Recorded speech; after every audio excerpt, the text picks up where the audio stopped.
దేవుని పరిశుద్ధ నామములో మీకందరికీ హృదయపూర్వక వందనములు తెలియజేస్తున్నాను.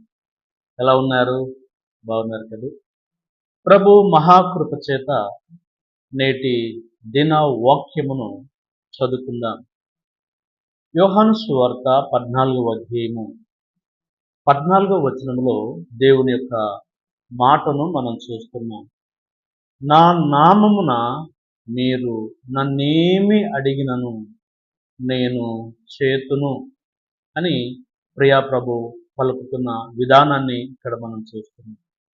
కనుక వాక్యం వింటున్న నా సహోదరి సహోదరు, మనకి ఏది అవసరం ఉందో మన నీడ్ ఆ ప్రియా ప్రభును అడుగుదాం, ఆయన ద్వారా పొందుకుందాం. నీకేది అవసరమో నన్ను అడుగుము, నేనున్నాను, నీకు అనుగ్రహిస్తానని చెప్పేవారు లోకంలో చాలా తక్కువ. నేనున్నాను, పర్వాలేదు, నీకేం కావాలో అడుగు అని అనేవారు లేరు. మనల్ని బలపరిచేవారు లేరు. మన అవసరాలు అక్కలు తీర్చేవారు లేరు. కానీ ప్రియప్రభు అంటున్నాడు, నా నామమున మీరేం అడిగినను నేను చేతును అంటున్నాను. ఏం అడిగినను అంటే మరి మనకున్న నీడ్స్, మన అవసరాలు, మన అక్కర్లు ప్రభుకు మహిమకరమైనవి, మనకు దీవెనకరమైనవి. ఆ ప్రభును అడిగినప్పుడు తప్పకుండా ప్రభు ఇస్తాడు. అన్న తన జీవితంలో తన కుమారుని కావాలని అడిగింది, పొందుకున్నది. సొలొమోను భక్తుడు జ్ఞానం తక్కువగా ఉండగా, అయ్యా నాకు జ్ఞానం దయచేయమని ప్రభును అడిగినాడు. అతడు కూడా జ్ఞానాన్ని పొందుకున్నాడు. ఇలాగూ దైవ గ్రంథములో మరి ఎందరో ప్రియా ప్రభును వారికున్న నీడ్స్, వారికున్న అవసరాలను ప్రభు సన్నిధిలో చేరి అడిగినారు. ఎబ్బేజు కూడా ప్రభును అడిగినాడు. ఆయన జీవితం అంతా కూడా వేదనకరమైన పరిస్థితులు.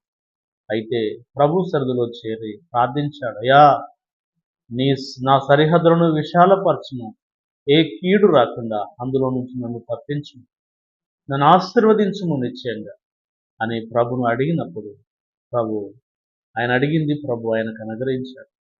కనుక మనకున్న నీడేందో, మనకున్న అవసరం ఏంటో మరి ఆ ప్రియ ప్రభుకు చెప్పుకుందాం. ప్రభుకు చెప్పుకోవటం ద్వారా ఆ ప్రభు మన ప్రార్థన విని మన ప్రార్థనకు తప్పకుండా జవాబును అనుగ్రహిస్తారు. క్రీస్తు యేసునందు మహిమలో మీ ప్రతి అవసరము తీర్చబడునని ఫిలిప్లో రాసిన పత్రిక 4వ అధ్యాయం 19లో ఆ మాటను మనం చూస్తున్నాం. కాబట్టి ప్రియా ప్రభువే నీతో నాతో మనందరితో మాట్లాడుతుండగా మనకి ఏది అవసరమో నిజమైన నేడు ప్రభును అడుగుదాం, పొందుకుందాం. దేవునికి మహిమకరంగా జీవితం. ప్రార్థన. జీవం కలిగిన మా తండ్రి, స్తోత్రములు చెల్లిస్తున్నాం. యోహాను సువార్త 14వ అధ్యాయం 14లో ఆనాడు మీ శిష్యులతో నేడు మాతో పలికిన మీ మాటల కొరకై స్తోత్రములు చెల్లిస్తున్నాం.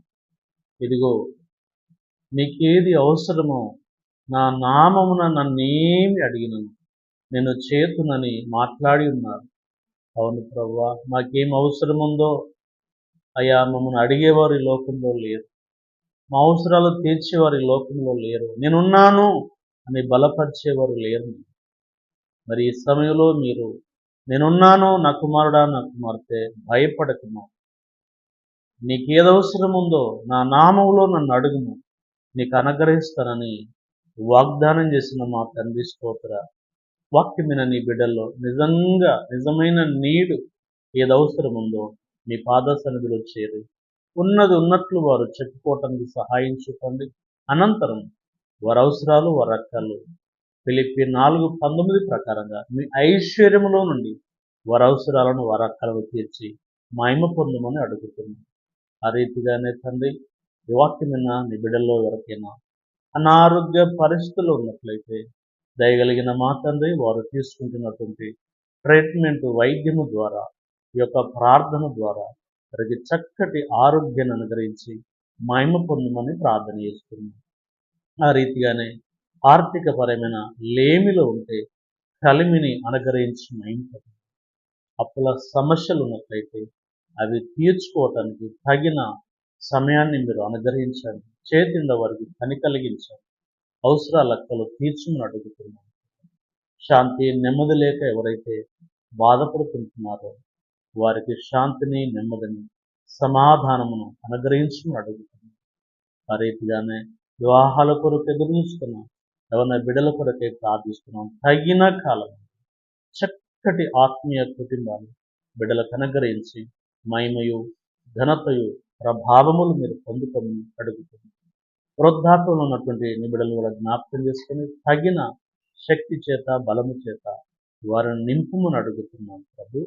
సహాయం చూపుమని నమ్మకమైన యేసు ప్రభు శక్తి కలిగిన నామములో ప్రార్థన చేసి బ్రతిమాలి వేడుకొనుచుంటున్నాము తండ్రి. Amen. Thank you. God bless.